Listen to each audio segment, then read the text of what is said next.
an era of unprecedented peace and prosperity.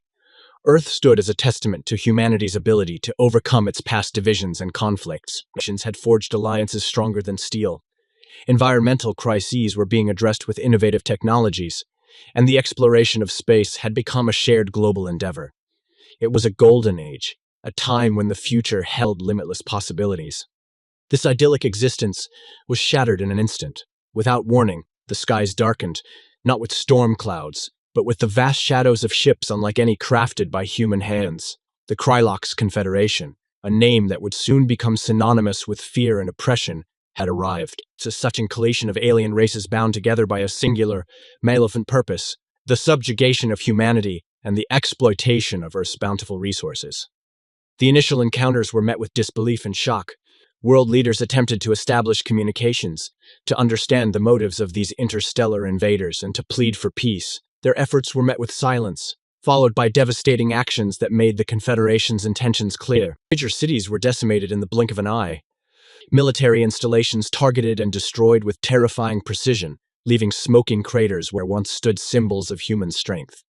As the world reeled under the assault, panic gripped the hearts of billions as the reality of their situation became inescapably clear. The Krylox demonstrated power on a scale humanity had never conceived, wielding weapons that turned buildings to ash, shields that repelled every attempt at retaliation, and tactics that left Earth's defenders outmaneuvered at every turn.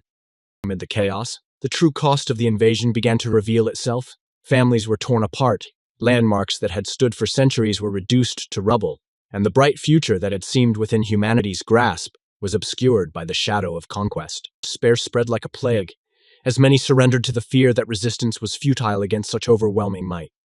Yet, even as hope seemed to fade, the indomitable spirit of humanity began to stir. Across the devastated landscapes of Earth, among the ruins and the refugee camps, stories of defiance emerged. Isolated incidents at first, a downed Krylox scout craft here, a liberated prisoner there, slowly coalesced into a narrative of resistance. These were not the actions of organized militaries or governments, but of ordinary people. Farmers, teachers, engineers, and children, all pushed to the brink, all refusing to break. This resilience became the spark that ignited a fire in the hearts of those who had thought themselves beaten.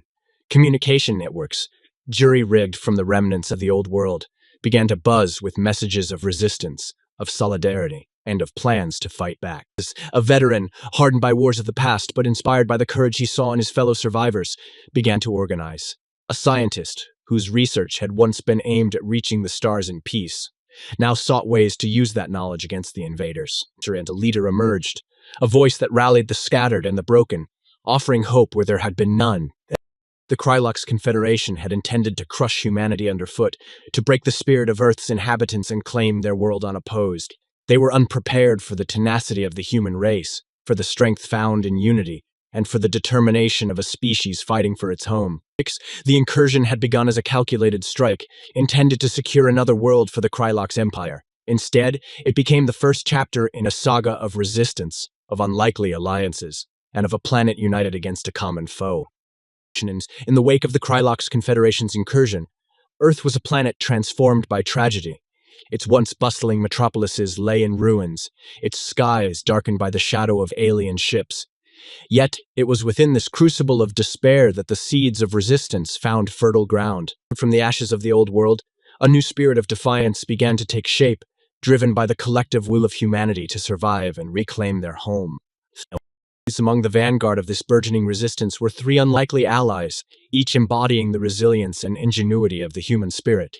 The first was Colonel Jack Mitchell, a veteran whose career had spanned the globe in Earth's more fractious days. Once a man defined by his duty to his country, Jack found himself disillusioned in the aftermath of the invasion. The international conflicts he had once navigated seemed petty in the face of such an existential threat. Yet, it was this very experience, tempered by loss and hardened by battle, that made him an invaluable leader in the fight against the Krylox. Jack's strategic mind, honed through years of military service, now focused on a singular goal, the liberation of Earth. Dr. Lin Azhou was the second pillar of the resistance, a brilliant scientist whose work on quantum computing and energy had earned her acclaim long before the skies darkened. The invasion had cost Lena everything, her lab, her colleagues, her very way of life. Yet, rather than succumb to despair, she turned her considerable intellect toward the study of the Krylox technology. Working in makeshift labs hidden from alien eyes, Lena began to unravel the secrets of the Invaders' tech. Her breakthroughs in reverse engineering alien weaponry and developing countermeasures provided the Resistance with a fighting chance, transforming theoretical physics into practical tools of war. Just a third figure to emerge in this time of turmoil was Alex Rivera, a charismatic leader whose voice rallied those who had thought all was lost. Alex's background was not in military strategy or scientific research, but in diplomacy and advocacy. When the Krylox struck, Alex's ability to inspire and unite people became a beacon of hope for a battered humanity. Through broadcasts that reached every corner of the occupied planet, Alex became the voice of humanity's defiance, urging the disparate factions of survivors to come together in a united front against the invaders. Alex's message was simple but powerful. Together, we are unbreakable. These three leaders, each from vastly different backgrounds, became the nucleus around which the global resistance coalesced. Under their guidance, isolated pockets of survivors began to connect, forming a network that spanned continents. Former soldiers, scientists, engineers, and civilians from all walks of life joined the cause, their diverse skills and experiences merging into a formidable force. The Resistance's early days were marked by small victories, sabotaged alien supply lines, liberated prisoner camps, and guerrilla attacks that harried the Krylox forces. Each success, no matter how minor, fueled the flames of rebellion and drew more to the cause. The Krylox, who had anticipated little more than scattered, disorganized resistance, found themselves contending with a rapidly growing and increasingly sophisticated enemy. Yet, for all their progress, the leaders of the Resistance knew that the path ahead was fraught with peril. The Krylox Confederation possessed technological and numerical advantages that seemed insurmountable. But Jack's tactics, Lena's innovations, and Alex's unyielding optimism provided the foundation upon which the Resistance built its strategy. They were under no illusions about the magnitude of the challenge they faced, but united in their determination to meet it head-on. The formation of the Resistance marked the beginning of humanity's fight back against the Galactic Invaders. It was a testament to the power of unity in the face of adversity, a reminder that even in the darkest of times, hope could kindle the fires of rebellion. As the Resistance grew, so too did the resolve of its members, each driven by a shared vision of a free Earth. The battle for the planet was far from over, but the spirit of humanity, emboldened by its unexpected leaders, was unbreakable. In the aftermath of the Krylox Confederation's incursion, Earth was a planet transformed by turmoil. Its inhabitants, grappling with loss and the upheaval of their world, found themselves facing an enemy of unparalleled might. Yet, it was within this crucible of despair that the seeds of resistance were sown, germinating bonds of unity that stretched across the ravaged landscapes of Earth. As humanity prepared to defend its home, a beacon from the stars reached out, offering a glimmer of hope in humanity's darkest hour. The Q3, an enigmatic race whose very existence had been a secret, revealed themselves to Earth. They too had known the scourge of the Krylox, having suffered under their tyranny and barely escaping with their civilization intact. The Q3 had been monitoring the Krylox's movements across the galaxy, and the sudden assault on Earth had caught their attention. Recognizing the potential for an ally in their long-standing struggle against the Krylox, they made the decision to intervene. Their first contact was cautious, executed through covert channels to avoid alerting the Krylox. A message, encoded in a transmission designed to bypass the invaders' surveillance, was received by the fledgling resistance networks. The message offered knowledge, support, and a partnership forged from the fires of shared adversity. The Q3 spoke of their own battles with the Krylox, of the strategies they had developed, and the technologies they had engineered to counter the Confederation's overwhelming power. This revelation was a turning point for the Resistance. Here was an experienced ally, one that understood the enemy in ways humanity was only beginning to comprehend. We see the leaders of the Resistance, a diverse cadre of individuals united by their determination to reclaim their world, recognized the value of the Q3's offer. Among them, the disillusioned veteran, whose strategic acumen had been honed in Earth's conflicts, the genius rebel scientist, whose innovations had already begun to turn the tide in small skirmishes, and the charismatic leader, whose voice rallied the broken spirits of Earth's defenders. All agree, the alliance with the Q3 was their best chance for survival. Meetings were arranged in secrecy, with Q3 emissaries arriving under the cover of stealth technologies that rendered them invisible to the Krylox. They brought with them designs for advanced weaponry that could penetrate the invaders' shields, cloaking devices to hide resistance movements, and plans for guerrilla warfare tactics that had proven effective in their own confrontations with the Krylox. More than the material aid, the Q-30 brought a message of resilience. They spoke of their own losses, of the worlds they had seen fall to the Krylox, and of the determination that had kept their civilization alive in the face of such despair. Their stories resonated with the human leaders, reinforcing the resolve to fight back, to protect their home at all costs. And the alliance between humanity and the Q-30 rekindled hope among Earth's defenders. With new strategies and weapons, and the support of an experienced ally, the resistance began to evolve. Training camps sprang up, hidden in the remaining untouched wildernesses and in the ruins of cities, where human fighters learned to wield Q-30 technology alongside traditional human weaponry. This unexpected alliance became the foundation of Earth's counteroffensive. The Q-30, once victims of the Krylox, found in humanity not just an ally, but a kindred spirit, beings willing to stand against the darkness, to fight for their freedom and the right to exist. Together, they prepared for the coming battles, not as separate races, but as united forces determined to defy the Krylox Confederation and protect their shared future in the galaxy. The newfound alliance between humanity and the Q-30 marked the beginning of a seismic shift in the conflict with the Krylox Confederation. With the infusion of alien knowledge and technology, the resistance was no longer a scattered, desperate collection of survivors. It had become a coordinated force capable of striking back effectively. Simply guerrilla tactics leveraged the Q-30's advanced technology and hit the Krylox where they least expected. It was a campaign designed not just to harass and weaken the enemy, but to reclaim the spirit of a besieged Earth. The first of these strikes targeted a Krylox communication relay stationed in what was once the Amazon rainforest, now a scorched testament to the invaders' ruthlessness. The operation was led by Commander Maria Vasquez, a veteran whose tactical brilliance had been sharpened in the crucible of Earth's pre-invasion conflicts. Under her command, a mixed unit of human resistance fighters and Q-30 operatives moved through the devastated landscape with a single objective: to disrupt the Krylox's command and control capabilities. Utilizing cloaking devices provided by the Q-30, the team infiltrated the heavily fortified relay station under the cover of night. The operation was perilous. The slightest error could trigger an alert, bringing swift retribution. Yet, the element of surprise was on their side. The resistance fighters, armed with MP grenades designed to temporarily disable the Krylox's energy shields, created an opening for the team to plant explosive charges at critical junctures of the relay. The detonation was a symphony of destruction that echoed through the silent forest, signaling not just the fall of a strategic asset, but the resurgence of hope among Earth's defenders. The strike on the relay was more than a tactical victory. It was a declaration that humanity would not go gently into the night. Emboldened by the success of the operation, the resistance launched a series of similar strikes across the globe. Each attack was meticulously planned and executed with precision, exploiting the intelligence gathered by the Q-30 on Krylox military patterns and weaknesses. The power plants that fueled the invaders' war machines were rendered inert, supply convoys ambushed and looted for resources, and prisoner camps liberated, swelling the ranks of the resistance with grateful survivors.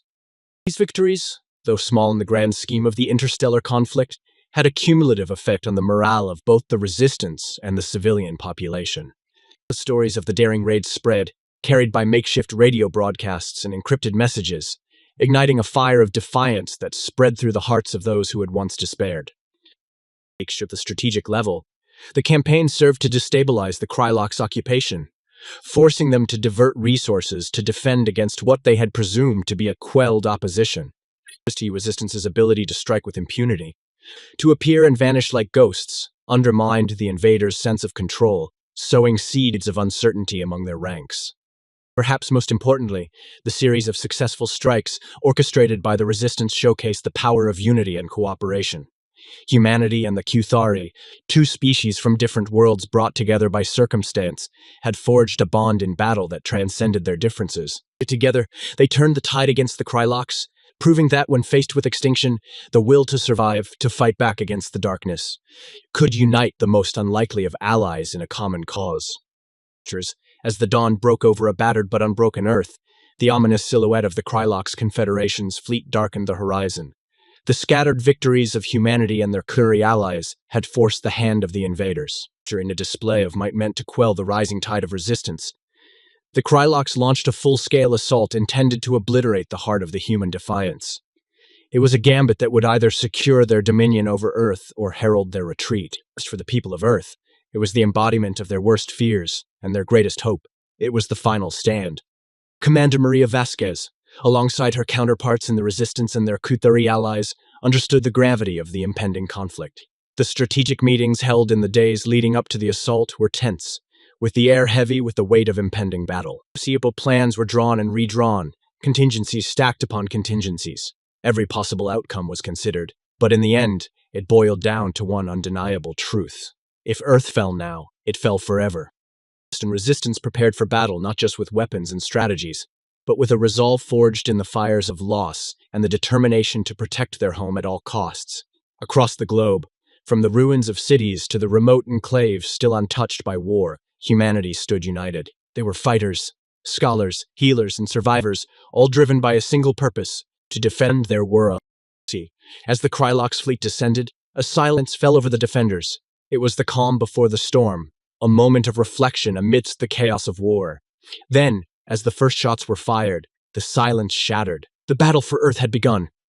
The Krylox, with their advanced weaponry and sheer numbers, pressed their assault with brutal efficiency. Yet they found themselves met with a resistance fiercer than any they had encountered. Human and Q3 fighters, side by side, wielded the knowledge and technology they had acquired through their alliance, with a skill that belied the short time they had been wielded together. Guerrilla tactics, sabotage, and direct engagements were employed with a singular goal: to disrupt, to damage, and to defend. In orbit, a desperate battle rages. Human pilots, flying alongside Q3 ships, engaged the Krylox armada. On the ground, the conflict was no less intense. The streets of Earth's last standing cities became battlegrounds, with every alleyway, every building, every shadow turned into a position of resistance. The air was filled with the roar of gunfire, the thunder of explosions, and the cries of the determined. As the battle wore on, the outcome remained uncertain. The Krylox, though surprised by the tenacity of their opponents, adapted quickly, pressing their attack with relentless force. But the defenders of Earth, empowered by the stakes for which they fought, did not waver. They fought for their families, for their homes, for the memories of a world that had been, and for the dream of a world that could be again. In the end, it was not the might of weapons that turned the tide, but the unyielding spirit of those who wielded them. The Krylox, unable to break the resolve of Earth's defenders, began to falter. The climax of the battle saw the resistance push forward with a final, desperate offensive, targeting the command ship of the Krylox fleet. In a daring maneuver that would be remembered through the ages, the defenders breached the ship's defenses, delivering a crippling blow that signaled the beginning of the end for the Krylox invasion. The battle's conclusion saw the remnants of the Krylox fleet retreat, leaving behind a world scarred but undefeated.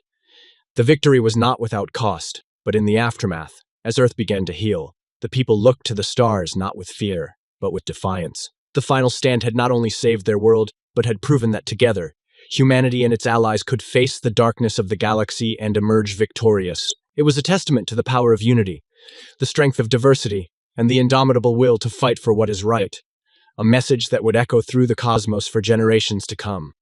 In the wake of the cataclysmic battle that had seen the Krylox Confederation's retreat, Earth stood on the precipice of a new dawn. The landscape bore the scars of the conflict, a testament to the cost of freedom won through resilience and unity. Yet, amid the ruins, there was an unmistakable sense of hope, a beacon guiding humanity and their Q3 allies towards rebuilding not just their cities but their future. The aftermath was a time of reflection and action.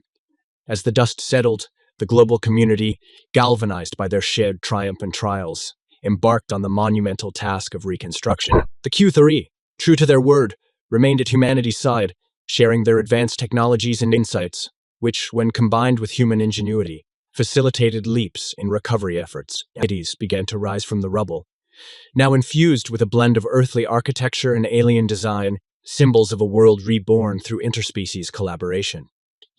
This era of rebuilding was also a period of introspection. Humanity had faced extermination and had emerged victorious, but not unscathed. The conflict with the Krylox Confederation had laid bare the vulnerabilities of Earth and its inhabitants, highlighting the need for vigilance and preparedness. Yet, it had also revealed the strength inherent in diversity and unity, lessons that resonated deeply within the collective human consciousness. The alliance with the Q3 had been born of necessity, but had grown into a partnership of mutual respect and shared goals.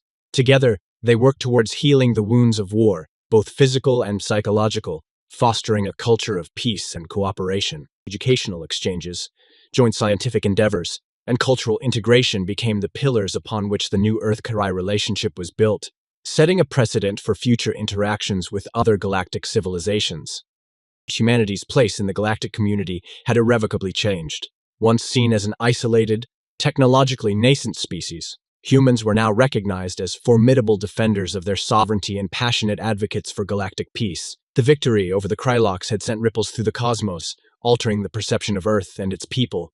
Diplomatic channels, once closed or non-existent, opened, inviting humanity to partake in interstellar dialogues and treaties. Earth had become a beacon of resilience, a symbol of what could be achieved when disparate beings united against a common foe. As Earth and its people forged ahead, building a world that honored the sacrifices of those who had fought and fallen.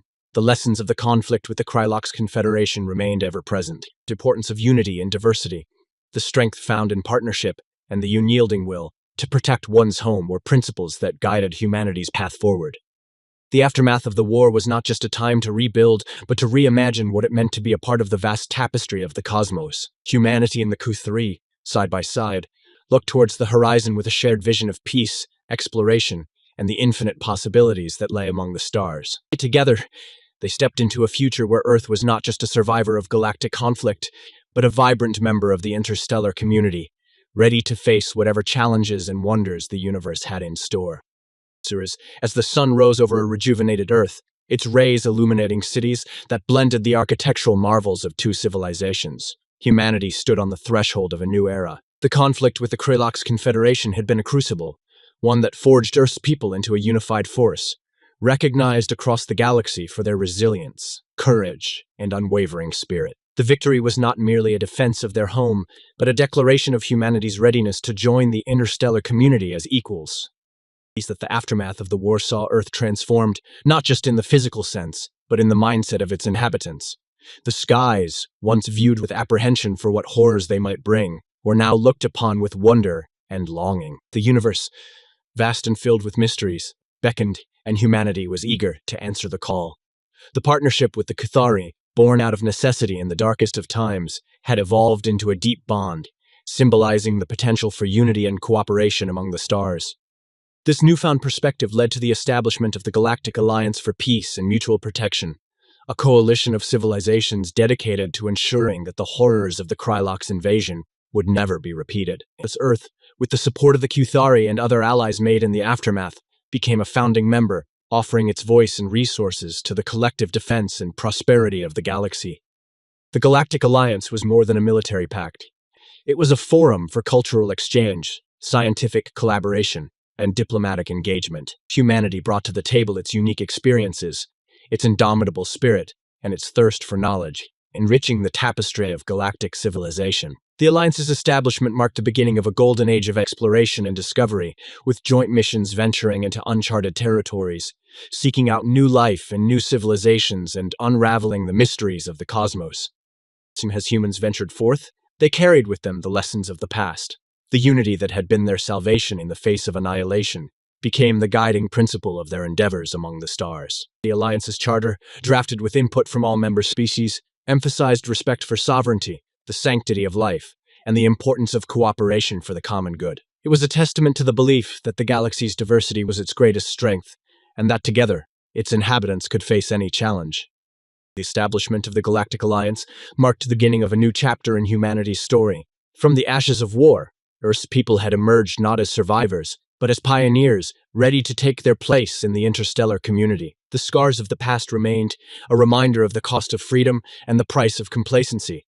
But they also served as a beacon, guiding humanity's journey towards a brighter future.